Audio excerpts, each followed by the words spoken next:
Hey guys, what is up? Reese here, and I've got a brand new sneaker pickup to show you. What we're looking at today is the BrandBlack J Crossover 2 in the black and red colorway. These released on Sunday, March 15th, 2015, with a retail price of $140. Now this is my first experience with BrandBlack, but it's been a company that I've been hearing a lot about lately, and it's been cool to see them starting to kind of like gain traction, gain popularity, and start getting some interest. And that's actually why they've kind of been growing a lot as a brand recently, and so this actually released at finishline.com, which was cool because it was their first release at kind of like one of those major retailers. You know, in the past, they've always had their website and then a couple like smaller boutiques and just smaller places that have released the shoes, but it was cool to see them in a place like Finish Line where they kind of gained more exposure to a much larger customer base. And so you actually had two pairs released at Finish Line. You had this pair, and then you also had the a royal blue and white pair. Those also released at BrandBlack's website, and at both places they sold out, although they have said that a restock is coming soon. So if you missed out, just keep an eye out for that, and hopefully you can grab a pair then. But so basically this is Jamal Crawford's signature shoe. It's called the J Crossover just because of how he's famous for performing crossover moves in basketball. And what's really cool about this, and one of the things that kind of sets not only the shoe apart for me, but the brand, is their wear testing process for this. If you are familiar with Nightwing's videos, or if you ever watch any of his videos, have seen anything about that he's posted about the J Crossover 2, they actually had a really cool wear testing process where there were actually people like in the community, like Nightwing was one of the people, but there were also numerous others. I don't know the exact count, but there were definitely like at least a handful of people providing input. And basically what would happen is after the design process, while they were like tweaking and getting the final production setup of the shoe ready, they would send these prototype pairs out to different players and basically ask them to play in them, get their feedback, and then send it in so they could learn what parts were kind of weaknesses, what they really liked, and what they could tweak and hone. And to me that's really cool because, like I said, although this is Jamal Crawford's signature shoe, at the end of the day, you know, so many different consumers are going to be buying this shoe that it's good to get input from the types of people who will actually be going into a store, picking them up, and then going and playing in them. Because, you know, I know personally for me, my style of playing basketball is very different from someone who's actually in the NBA. And so while it's crucial, of course, that Jamal Crawford likes the shoes and can play well in them and everything, it's cool that they were also reaching out. And I think that's something that's really setting BrandBlack up for success in the future.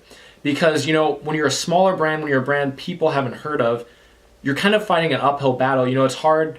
You have to find some way to motivate people, get people excited to switch over. Because especially for someone who maybe only buys one or two pairs of shoes a year, you know, that's a big commitment if they've always bought Nikes or always bought Adidas. So to get them to make the switch, you have to have some compelling reason. I think BrandBlack's done a good job of creating a really good looking shoe with, like, you know, great performance benefits. You know, it sounds great and everything, but also they put in the work to make sure that it actually will perform great and will kind of like, basically they're building up that sustainable customer base so that people not only will get interested, but will like the shoe enough that they'll stay with the brand. And so to me, that's crucial for building a brand and gaining traction and everything. So it'll be exciting really to see what this brand does in the future, and I can't wait to see it. With all that said, let's dive into a close-up view so I can show you the colors, materials, and everything going on with the BrandBlack J Crossover 2. Here we go with a close-up view of the BrandBlack J Crossover 2. Before we look at the shoe itself, I will show you the box really quickly. So you have the Jamal Crawford crossover logo there. You got the JC and the X for crossover. Got a nice little tag there with a picture of the shoe, which is kind of cool. That's about all there is there. Now these also came with a neat little dust bag.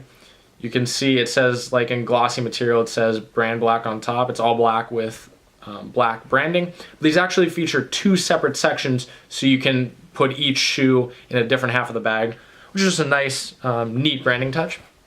Now, getting to the shoe itself, the majority of the shoe features a woven upper, which is something we've started to see more and more in basketball shoes, you know, thinking back to like the Kobe 9 Elite with Flyknit, the woven upper on the Air Jordan 29, and now these. What's cool is in the past, you know, those woven uppers have kind of indicated a premium in price. You know, the Air Jordan 29 is $225. The high top version of the Kobe 9 Elite was $225. The low top version was $200. So it's cool to see this for $140. And now the thing I love about woven materials is just they provide such like a good fit without ever like causing any pinching, stiffness, kind of like weird feeling because they just can move with your foot, which is great. Another thing that's beneficial is they can really change, how they're stitching. They can have it stitch looser and add more holes in certain places where ventilation is more key, but then they can tighten it up a lot in those places, like kind of like those high traffic areas, the areas that need a little more support. Now, if you look right here, you can see right along the side, this is one of those areas where they have a ton of openings for that ventilation. And this right here, this middle panel is just all black threading. You can see here at the toe box, they actually mix it with lines of gray and black threading. Get a nice close up there. And now one thing that they do is they basically added like TPU reinforcement. It was like basically glue in with the fibers, and this helps give it a little extra stiffness and basically helps keep the shape, and also just provides a little more support so it's not just a super flexible fabric, so like your foot won't go over the footbed or anything like that. And that's something that they did on like the Kobe 9 Elite as well, and that's why a lot of people were like, well, this is Flyknit, but it doesn't really feel like the Flyknit I'm used to in like my runners and stuff. Well, that's because they added a lot of glue just for that support. And these are definitely way more flexible in terms of the material than the Kobe 9 Elites were.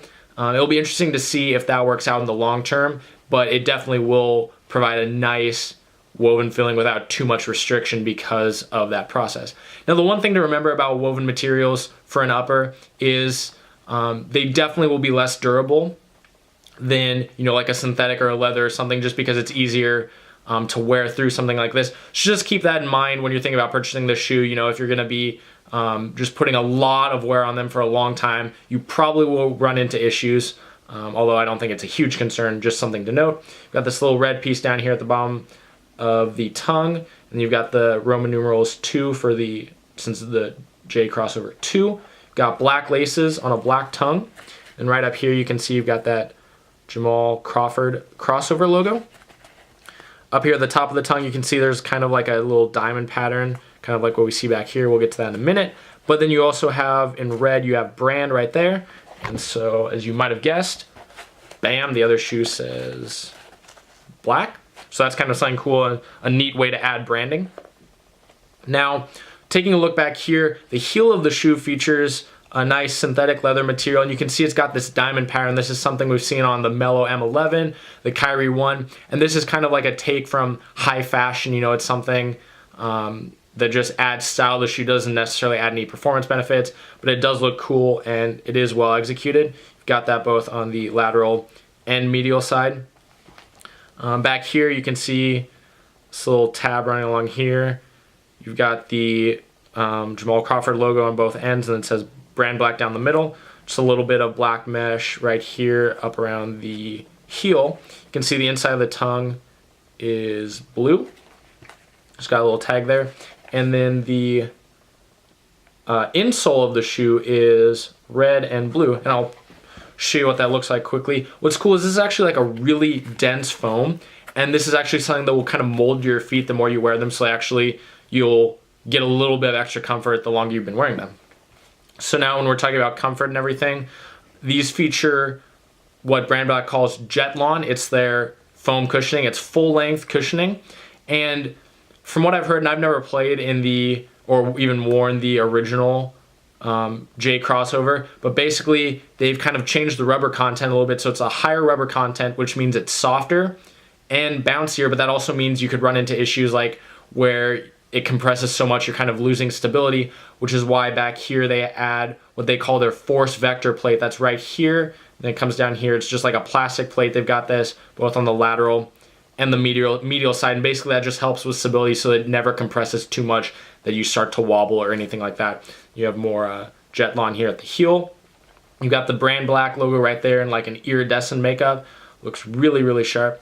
Now flipping to the outsole, you can see you've got this nice blue outsole, and you might be thinking, well, why is that blue? That doesn't go with the colorway. That's actually basically that's BrandBlack's thing.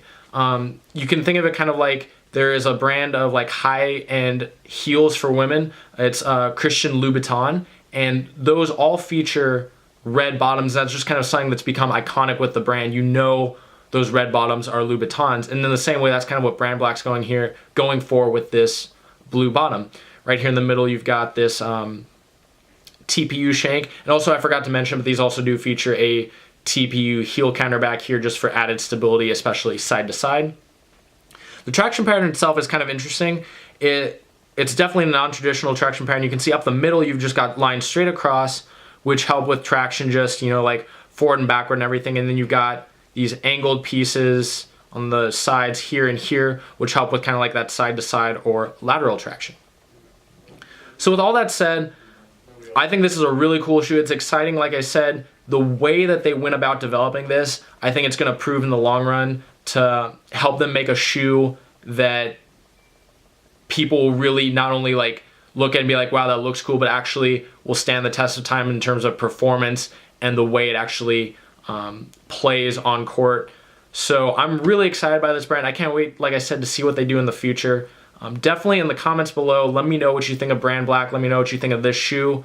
Let me know which colorway was your favorite, because I was torn between buying these versus the royal and white ones. I just could not decide. Honestly, I don't think I could have gone wrong either way. But just like I said, let me know below. Don't forget to like this video and subscribe to my channel if you already haven't. And thanks for watching, guys. Have a great day.